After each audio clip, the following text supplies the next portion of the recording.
여러분 해외 가시면 우리는 이런 장면을 보신 적이 있을 것입니다. 누군가는 표를 들고도 다시 확인을 받고, 누군가는 서류를 꺼내 설명하고, 또 어떤 사람은 그 자리에서 집으로 돌아가기도 합니다. 왜냐하면 공항은 표가 있으면 끝이 아니라 통과해야 하는 문이 필요하기 때문입니다. 그 문 앞에서 사람을 긴장하게 하는 것은 바로 비자입니다. 비자는 자격을 증명하는 문서고 심사를 거쳐야 통과되는 절차입니다. 그래서 비자라는 말에는 언제나 이런 질문이 따라옵니다. 내가 충분한가? 내가 통과할 수 있을까? 하지만 비자는 입국을 보장하진 않습니다. 마지막엔 여전히 심사대 앞에 서야 합니다. 그런데 여권은 다릅니다. 여권에는 조건을 증명하는 서류가 아니라 내 이름과 소속이 적혀 있는 문서입니다. 그래서 비자는 기준을 묻지만 여권은 나의 정체성에 대해서, 내가 어디에서 왔고 내가 누구인지에 대해서 알려주는 것입니다.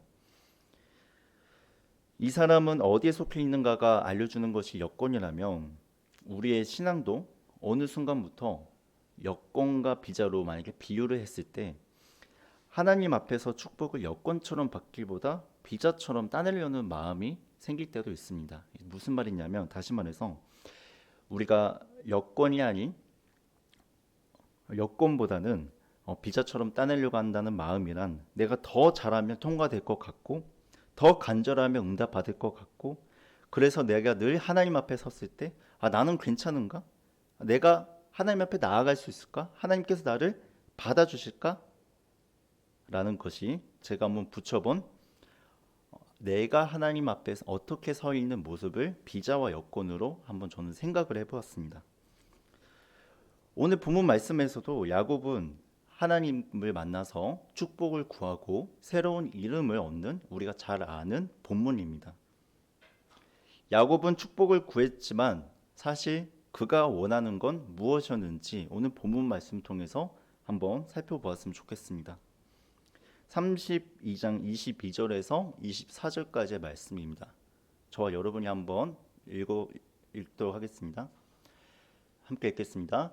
밤에 일어나 두 아내와 두 여종과 11 아들을 인도하여 야복 나루를 건널세, 그들을 인도하여 시내를 건너가게 하며 그의 소유도 건너가게 하고. 창세기는 야곱을 처음부터 붙잡는 사람으로 소개합니다. 그래서 오늘 본문 말씀에서도 야곱은 가족과 소유를 먼저 보내고 마치 비자 서류를 준비하듯 삶의 카드를 정리합니다. 왜냐하면 에서를 만나야 되는 큰 위협에 있기 때문입니다. 태어날 때부터 형 에서의 발꿈치를 붙잡고 나왔던 야곱, 이름도 발꿈치를 잡다, 붙들어 앞지르다 라는 이름을 가지고 있습니다. 그 이야기에서 시작된 게 오늘 본문에서 본 야곱입니다. 야곱은 늘 그렇게 살아왔습니다. 한 번은 팥죽 한 그릇으로 형의 장자권을 끌어당기고, 또 한 번은 아버지를 속여 축복을 자기 쪽으로 당겨옵니다. 야곱에게 축복은 받는 것이라기보단 얻어내는 것에 더 가까웠습니다. 하나님 앞에서도 사람 앞에서도 그는 늘 이렇게 생각했을지 모릅니다. 내가 준비하면 된다. 내가 잘 맞추면 된다. 내가 통과하면 된다. 그런데 오늘 본문에서 야곱이 보이는 행동은 단순한 이동이 아니라 야곱의 오래된 습관을 드러내는 장면입니다. 22절에는 그 밤이라고 굳이 강조합니다. 야곱은 왜 밤에 움직였을까요? 형 에서를 만나야 하는데 그는 대낮에 정면 승부가 아니라 위험을 줄일 수 있는 시간을 택합니다. 그리고 23절은 이렇게 말합니다. 제가 그냥 읽겠습니다. 그 소유도 건네고, 가족만이 아니라 소유까지 먼저 보냅니다. 야곱은 마음속으로 계산합니다. 이것만 넘기면 혹시 모를 재앙을 내가 줄일 수 있겠다. 이것만 먼저 보내면 형 에서의 분노를 누그러뜨릴 수 있겠다. 이것만 준비하면 통과할 수 있겠다. 마치 입국 심사대에서 서류 한 장씩 한 장씩 꺼내어 정리하는 사람처럼 야곱은 자신의 살아남을 카드를 정돈하곤 합니다. 축복을 말하지만 실제로는 2번 한 번만, 하나님은 찾지만 실제로는 2번만 통과했으며 이라는 야곱의 모습을 볼 수 있습니다. 근데 성경은 야곱의 준비가 끝나는 지점에 예상치 못한 문장이 나오는데요. 24절에 제가 읽겠습니다. 야곱은 홀로 남았더니. 야곱이 할 수 있는 카드를 다 쓰고 야곱이 할 수 있는 조치를 다 하고 보낼 사람 보내고 보낼 것들은 보내고 계산을 마친 끝에 남는 자리가 있습니다. 누구도 대신 서줄 수 없는 자리, 누구도 대신 설명해 줄 수 없는 자리, 야곱이 늘 쓰던 방식, 분산시키고 대비하고 통제하는 방식, 이 더 이상 작동하지 않는 자리가 남았습니다. 바로 그때 본문은 말합니다. 어떤 사람이 날이 새도록 야곱과 씨름하다가, 야곱이 먼저 기도했다라는 말도, 야곱이 먼저 결단했다는 말도 안 나오고 야곱의 통과 전략 한복판에 바로 씨름이 걸려옵니다. 우리도 종종 그럴 때가 있습니다. 우리의 기도도 종종 하나님과의 관계가 아니라 이 상황 한 번만 통과했으면, 물론 간절한 마음이 들 때 그런 마음이 드는 게 너무 당연합니다. 주님 2번 시험만, 주님 2번 일만, 주님 2번 관계만 무사히 라고 우리가 바랄 때가 있습니다. 하나님을 붙드는 것 같지만 사실은 내가 준비한 서류가 통과되기를 바라는 마음, 조건만 맞으면 지나가고 싶다라는 그 마음, 야곱이 밤에 가족과 소유를 먼저 보낸 것처럼 우리도 불안해질수록 더 바쁘게 정리하고 더 촘촘히 대비하고 더 확실한 카드를 쥐려 합니다. 그리고 그걸 축복이라는 말로 우리는 포장해버릴 때가 있는 것 같습니다. 그러나 본문은 바로 그 지점에서 멈추게 합니다. 야곱이 홀로 남은 시간, 하나님은 야곱이 준비한 방식 그 바깥으로 야곱을 이끄십니다. 그런데 하나님은 야곱이 준비한 서류부터 보지 않으십니다. 하나님은 야곱에게 묻고 싶은 게 따로 있으신 것 같습니다. 25절에서 29절 말씀을 저와 여러분이 함께 읽도록 하겠습니다. 25절에서 29절 말씀입니다. 자기가 야곱을 이기지 못함을 보고 그가 야곱의 허벅지 관절을 치매 야곱의 허벅지 관절이 그 사람과 씨름할 때에 어긋났더라. 그가 이르되 날이 새려하니 나로 가게 하라. 야곱이 이르되 당신이 내게 축복하지 아니하면 가게 하지 아니하겠나이다. 그 사람이 그에게 이르되 내 이름이 무엇이냐? 그가 이르되 야곱이니이다. 그가 이르되 내 이름을 다시는 야곱이라 부를 것이 아니요 이스라엘이라 부를 것이니 이는 내가 하나님과 사람들과 겨루어 이겼음이니라. 야곱이 청하여 이르되 당신의 이름을 알려주소서.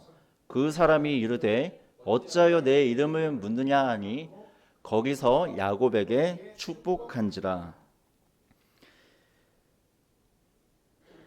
세상은 우리에게 자격을 묻지만 하나님은 야곱의 이름을 묻습니다. 야곱이 축복을 요구할 때 하나님은 먼저 야곱이라는 사람을 불러 세우십니다. 축복을 거래로 만들지 못하게 하십니다. 25절은 씨름의 분위기를 이렇게 묘사하고 있습니다. 자기가 이기지 못함을 보고, 자칫 우리가 잘못 읽으면 하나님이 야곱에게 밀린 것처럼 들릴 수 있습니다. 그런데 성경은 바로 그 다음 문장으로 그 오해를 끊어내십니다. 그의 허벅지 관절을 치매 위골되었더라. 이 한 번의 치심이 무엇을 말하냐면 하나님은 힘이 부족해서 끌려가시는 분이 당연히 아니시고 원하시면 끝낼 수 있는 분이십니다. 그러나 이 씨름은 단순한 승부가 아니라 야곱이 평생 의지하던 그의 지탱 방식, 관절과 같은 그의 삶의 방식을 꺾이는 자리를 말하곤 합니다. 야곱의 관절은 그냥 관절 아닙니다. 그가 살아온 삶의 방식의 축입니다. 불안하면 계산으로 버티고, 두려우면 배치로 버티고, 관계가 흔들리면 통제해버리고, 위기가 오면 더 교묘한 방법으로 버텨왔던 사람. 야곱은 늘 자기 힘으로 중심을 세우는 사람이었습니다. 그런데 하나님은 그 중심을 더 단단하게 만들어주시지 않습니다. 오히려 그 위고를, 그 중심을 건드리십니다. 야곱이 붙들어온 그 지탱 방식이 그대로 있는 한 야곱은 축복을 받아도 또 통과만을 원할 것이기 때문입니다. 하나님은 야곱의 문제만 다루시는 게 아니라 야곱의 방식 자체를 다루십니다. 그래서 26절에 야곱이 말합니다. 당신이 내게 축복하지 아니하면 가게 하지 아니하겠나이다. 야곱의 입에서는 익숙한 말이 나옵니다. 붙잡아 얻어내는 말, 거래의 말, 조건을 거는 말, 축복 주심에 보내드리겠습니다. 그런데 하나님은 그 요구를 바로 처리하지 않으십니다. 하나님이 던지시는 첫 질문은 우리가 읽었던 27절입니다. 바로 내 이름이 무엇이냐? 하나님께서는 우리가 얼마나 간절하냐를 먼저 묻는 것이 아니라 얼마나 준비했나를 먼저 묻는 것이 아니라 너는 누구냐? 라고 묻습니다. 야곱이 내밀고 싶은 것은 축복 소리인데 하나님이 꺼내게 하신 것은 야곱 자신의 이름입니다. 야곱은 나는 야곱입니다 라고 말하는 순간 그는 단순한 신분을 말하는 것보다 자기 삶의 이야기를 하나님 앞에 인정하고 있는 모습을 보여주고 있습니다. 붙잡고 살아온 사람, 앞질러야 살 것 같아 두려워했던 사람, 통과하려고 늘 삶의 카드를 준비했던 사람, 하나님은 야곱이 축복을 요구하는 입술을 잠시 멈추게 하시고 야곱이 자기 이름을 고백하게 하십니다. 그리고 28절에서 하나님이 선언하십니다. 내 이름을 다시는 야곱이라 부를 것이 아니요 이스라엘이라 부를 것이니. 하나님이 야곱에게 하시는 일은 단지 상황을 유리하게 바꿔주는 게 아니라 사람을 새롭게 부르시는 일을 하십니다. 야곱은 이 밤을 통과하길 원했지만 하나님은 이 밤을 통해 다른 사람으로 세우신다라는 것입니다. 그리고 우리는 여기서 하나님이 야곱을 어떻게 만나셨는지 다시 보게 됩니다. 야곱이 기대한 방식, 즉시 해결하고 즉시 통과로 하나님께서 해결해 주신 것이 아니라 어쩌면 야곱이 가장 피하고 싶었던 자기의 삶을 살아왔던 자기의 삶의 방식이 담긴 이름을 드러내고 자기를 인정하게 되고 또 새로 불림을 받는 그 방식으로 하나님께서 만나 주셨다라는 것입니다. 그리고 이제 질문은 이것입니다. 그래서 그 축복받은 사람이 그 사람은 삶에 무엇이 남는가입니다. 29절 끝에서는 아주 짧게 말합니다. 거기서 그에게 축복하였더라. 본문이 그 축복의 내용을 길게 풀어주진 않습니다.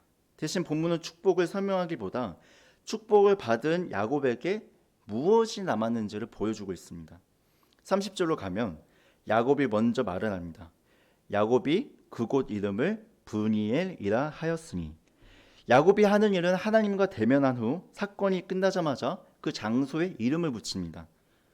그리고 그 밤을 고백하게 됩니다. 내가 하나님과 대면하여 보았으나 내 생명이 보존되었다. 하나님을 대면한다는 것은 숨길 수 없고 가릴 수 없고 포장할 수 없는 자리로 들어간다라는 뜻입니다. 그런데 야곱은 대면의 결과를 이렇게 말합니다. 그런데도 내 생명이 보존되었다. 야곱은 이 밤을 먼저 해냈다, 내가 이겼다 라고 말하지 않고 하나님의 살려두심으로 기억합니다. 브니엘이라는 이름은 그 고백을 붙잡게 합니다. 그리고 31절이 이어집니다. 그가 브니엘을 지날 때에 해가 돋았고, 하나님과 처음 만났던 그 밤이 끝나고 해가 돋았다라는 것입니다. 본문은 바로 다음 구절을 바로 말하고 있습니다.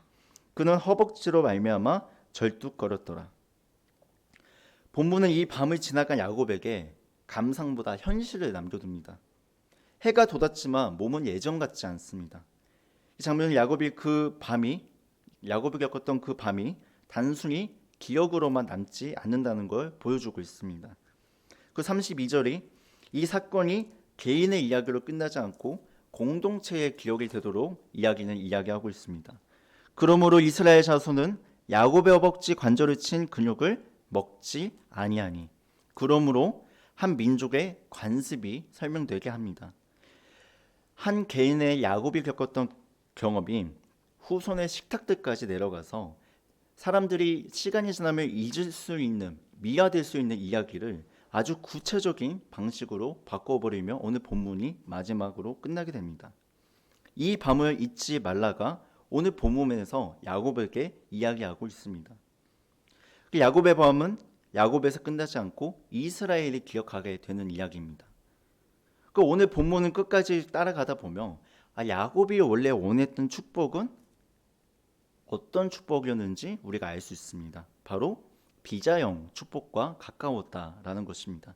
다시 말해서 하나님의 축복은 내가 조건을 맞춰 얻어내는 승인에 머물지 않고 하나님이 나를 새롭게 부르셔서 누구로 살 것인가 다시 세우시는 은혜라는 것입니다. 그리고 그 여건형 축복은 삶의 시간 속에서 구체적인 열매로 드러난다라는 것입니다. 그래서 오늘 성경이 말하는 축복이 그래서 무엇인지 우리가 함께 축복받은 사람의 걸음걸이는 어떻게 다른지에 대해서 살펴보도록 하겠습니다. 하나님의 축복은 과거로 돌아가지 않게 한다는 게 첫 번째 특징입니다. 하나님의 축복은 야곱을 야곱으로 돌아가지 않게 합니다. 다시 말해 야곱이라는 이름이 상징했던 옛 방식으로 되돌아가지 않게 하신다는 것입니다. 야곱은 어떤 사람이었습니까? 발꿈치를 잡는 사람이었습니다. 불안하면 붙잡고 두려우면 조정하고 사랑받고 싶으면 앞서가고 살기 위해서라도 손에 쥐어야 안심했던 사람. 그래서 야곱이 원했던 복은 사실 변화보다 통과였습니다.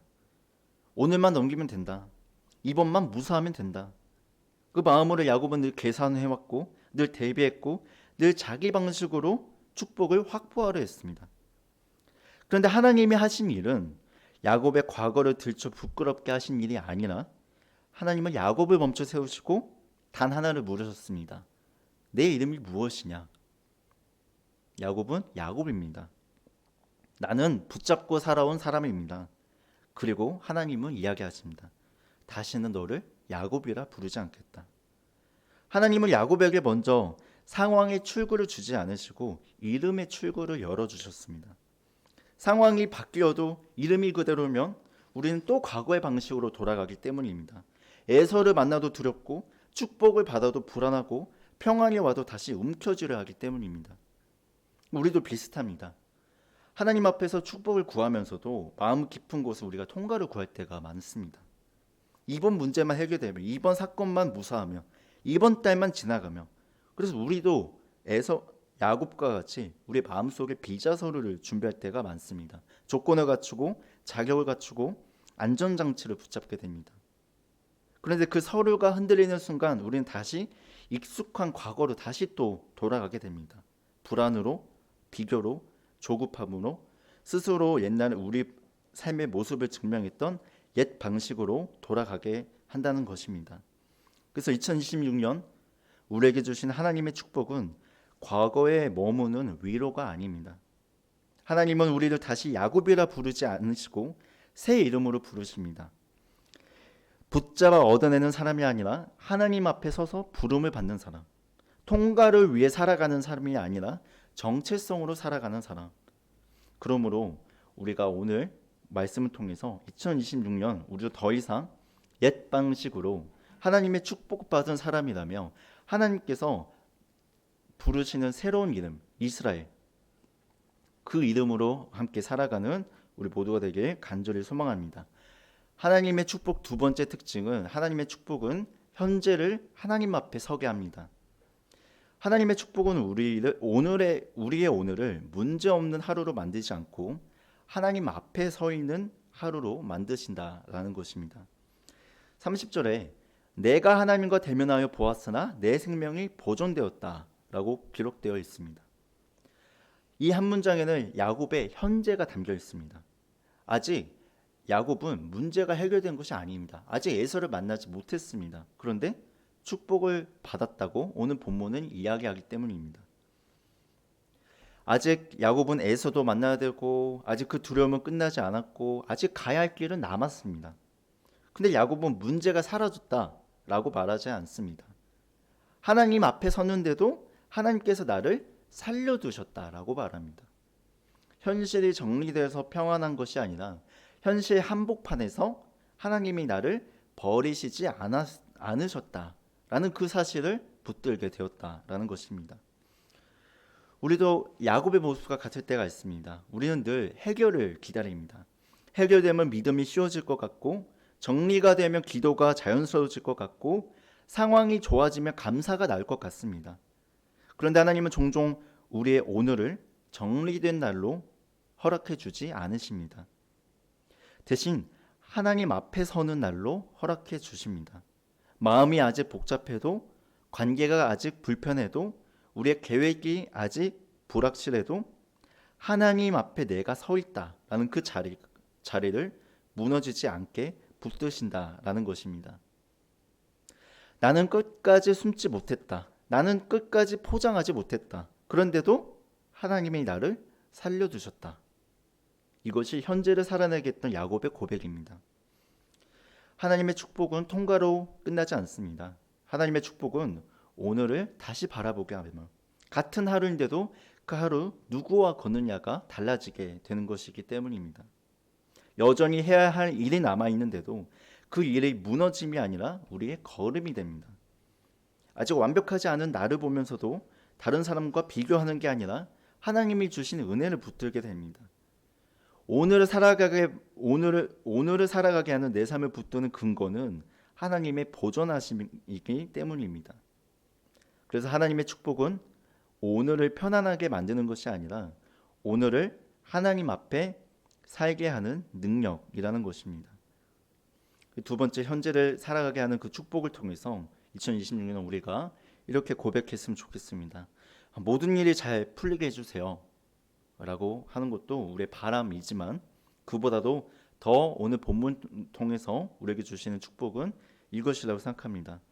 오늘도 하나님 앞에 서게 하시는 것, 숨고 싶은 마음이 올라올 때마다 분이엘의 고백을 다시 붙들게 하시는 것, 주님, 제 오늘이 아직 정리되지 않았어도 주님 앞에 서게 하시고 그 자리에서 제 생명을 보존해 주시는 은혜로 살게 하여 주세요. 바로 그 축복으로 올해를 살아가는 우리 모두가 되길 간절히 소망합니다. 네, 세 번째는 하나님의 축복은 미래의 걸음을 새롭게 하신다라는 것입니다. 오늘 본문 말씀을 야곱은 하나님과 만난 후 절뚝이며 건너는 곳으로 마치게 됩니다. 하나님의 축복은 우리를 더 빠르게 달리는 힘이 아니라 더 깊이 있게 걷게 하시는 은혜 가운데 있다라고 본문을 이야기합니다. 해가 돋았고 그는 허벅지로 말미암아 절뚝거렸더라. 밤이 끝났지만 야곱의 걸음은 예전 같지 않습니다.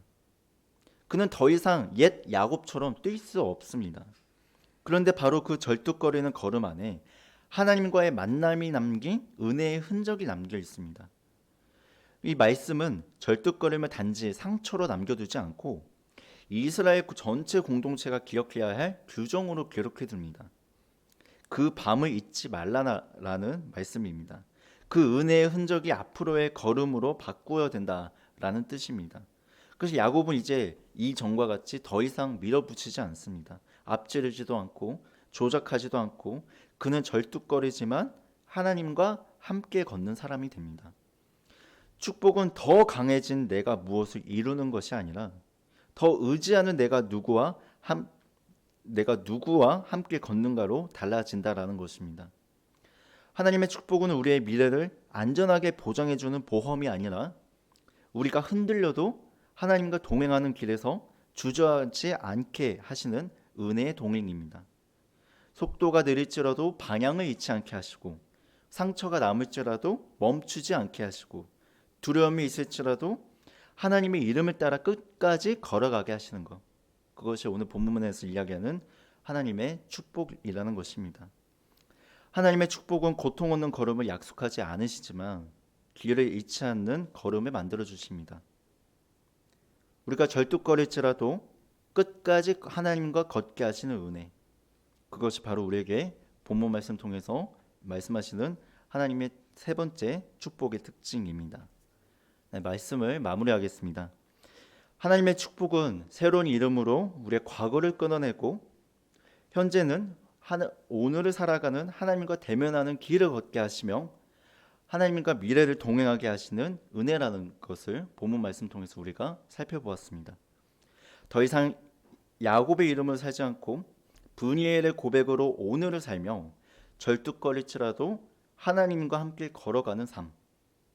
우리의 이름이 새로워질 때 길도 새로워지는 하나님의 축복이 우리 모두와 함께 있길 간절히 소망드립니다.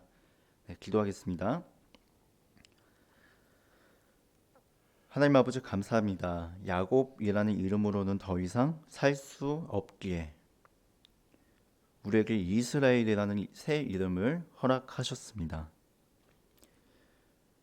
우리의 과거를 끊어내시고 오늘을 주의 얼굴 앞에 살게 하시며 절뚝거릴지라도 하나님과 동행하는 미래로 이끌어 주시옵소서. 조건을 준비하는 손이 아니라 이름을 부르시는 주님을 붙드는 믿음으로 올해 살아가게 하여 주시옵소서. 우리 모두가 통과의 삶이 아니라 소명의 삶으로 부르심에 합당하게 걷게 되기를 소망합니다. 이 모든 말씀 예수 그리스도의 이름으로 기도드립니다. 아멘.